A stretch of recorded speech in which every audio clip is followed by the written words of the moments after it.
Your dreams are bigger, bolder, and more badass than the life you're living now, but something just keeps getting in the way. Join certified coach and former therapist Diann Wingert for the Driven Woman podcast. She'll show you how to get rid of whatever is holding you back so you can stop spinning your wheels and up-level your life. Get ready to hop in and buckle up. This is the Driven Woman podcast, and we're heading for the fast lane. You know, you make a lot of mistakes in your early years as an entrepreneur. Some of them are regrettable, some of them are laughable, and a lot of them you just completely forget. But after a while, if you stay in the game, you figure some things out. If you're anything like me, and because you're listening to this podcast, I suspect you are, you've probably accumulated at least a few regrets along the way. Maybe you've said some things, done some things, made some decisions, some partnerships that you wish you hadn't. I was always pretty impulsive, so if something seemed like a good idea, I just ran with it. Or if something came into my mind, pretty much flew out of my mouth, whether it was appropriate or not. Oftentimes, it was not, and then I'd get defensive about it when I was called out. Well, those weren't my finest moments. But as I went along, I began to learn, and the mistakes were fewer and farther between. I don't really think too much about the silly, stupid, unnecessary things I blurted out or how much time I wasted overthinking them after the fact. But what I do think back on and wish I could change is the wasted time I spent indulging in research, exploring, and learning things because they happened to grab my attention. I am such a lifelong learner that I could and did spend countless hours, weeks, months learning about something because it was interesting to me. Once I was on the topic, there was no stopping me. I totally rationalized it that it was necessary and important because I would need it someday. I would usually tell myself, I need it soon. Now, this tendency exploded in every direction once the internet really captivated me. I mean, how great was this? I could learn anything about anything I wanted at any moment of the day or night and literally follow myself down whatever rabbit hole happened to tickle my fancy, capture my attention, whatever. Eventually, I discovered Reddit, Quora, Facebook groups, online courses, and the amount of information available on every conceivable subject was not only limitless, but ever expanding. Man, I was like a kid in a candy store, and that store just kept getting bigger and bigger the more candy I stuffed into my bag. I signed up for, paid for, and took countless online courses, and a few are still waiting to be opened. I downloaded every possible free resource in every area of interest. This really applied to my entrepreneurial life because obviously when you go from being an employee to being a solopreneur, you need to learn everything about business from scratch, right? So there were countless teachers, mentors, gurus, coaches, consultants right at my fingertips with free PDFs and audio files and video training.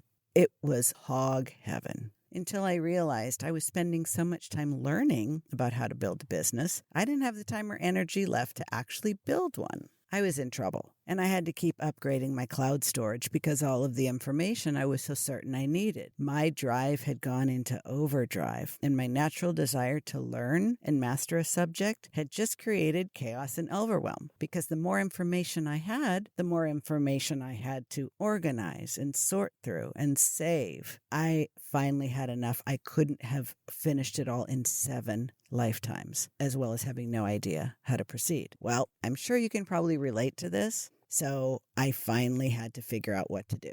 Now, I built things out of order and abandoned more than half of my projects. I knew I needed a plan or a roadmap for how to get from point A to point B, but more than that, I needed a set of rules for the road so that I wouldn't keep getting lost along the way. So I eventually created a rule for myself that helped me tame my tendency to learn everything that I possibly could. The principle is this: just in time versus just in case learning. And I still practice this to this day, as well as teach it to my coaching clients. Here's how it works. As you're moving forward, you become aware of all kinds of things that you think you need along the way. You only stop and pick up the ones that you actually need and can actually use right now or in the very near future. All the others, the ones that are just screaming to be picked up and taken along for the ride, telling you how important they are, how much you're going to miss if you don't pick them up immediately, what a good deal they are. You need to say no,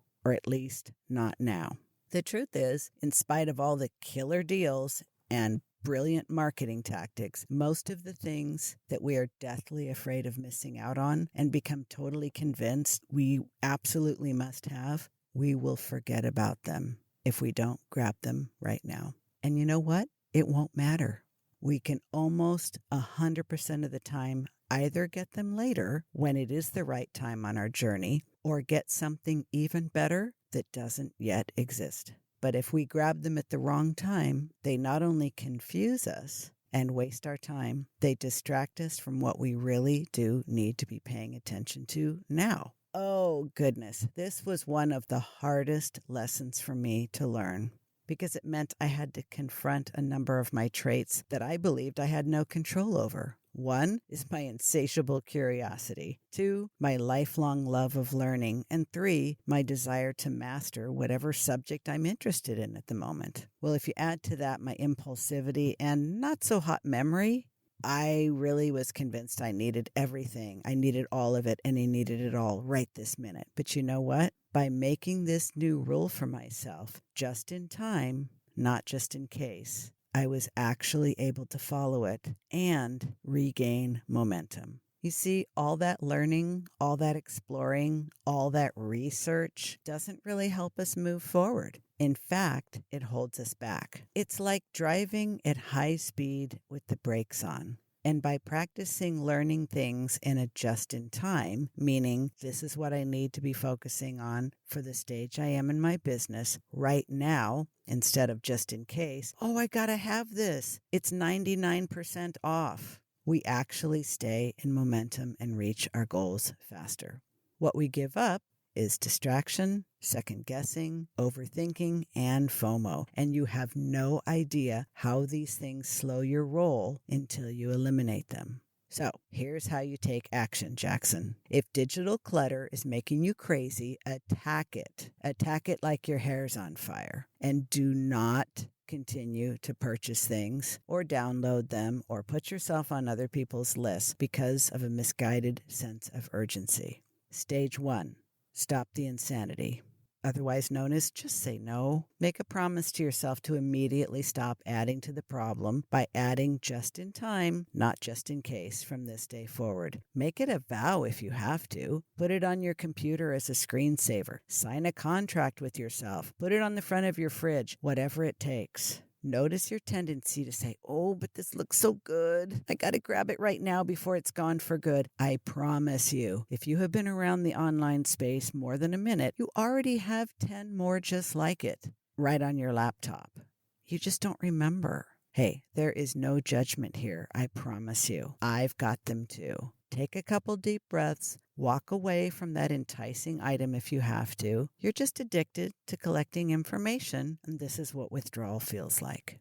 Stage 2, decluttering. When you're feeling stronger and braver, having resisted enough impulses to collect more information that you actually don't need right now, you can begin reducing the amount of the backlog that you previously collected before you saw the light. You can go fast or you can go slow. But if you're experiencing a lot of angsty feelings about getting rid of stuff because, oh my God, I might need this, be gentle. Be gentle with yourself and go slow. If you're lucky enough to have a pal who is a real ninja with the whole minimalism thing, let him or her help you. There's no shame in this game, my friend. Get help if you need it. Just remember to keep your eye on the prize. What we are creating, my dear entrepreneurial friend, is white space. White space is what we need in our lives, in our businesses, and in our brains. And you're going to need a lot of it to create the business and life you can't wait to live. All the clutter from collecting all those things because you thought you needed them, you had to have them, or you just didn't want to miss out,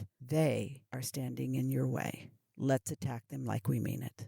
So if you've had enough of your perfectionism holding you back, or how about your procrastination, people-pleasing, distractibility, imposter complex, or all of the above, I've got you. And for the first time ever, in addition to my individual coaching program, I'm going to be offering group coaching online this fall. To get all the details, you got to get on the waiting list. There's a link in the show notes and also on my website. Want to hear from someone who's actually worked with me? Here's my client, Rachel.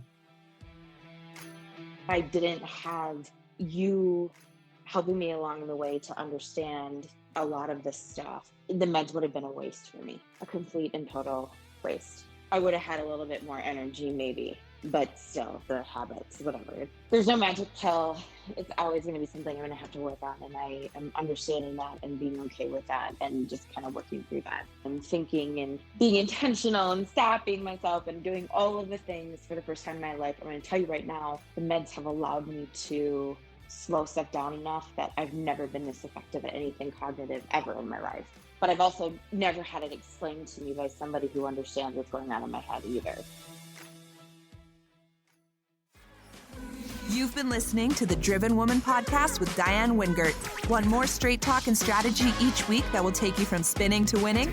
Don't forget to hit subscribe in your podcast player so you won't miss a single episode. Then head on over to the Driven Woman free and private Facebook group community. See you there.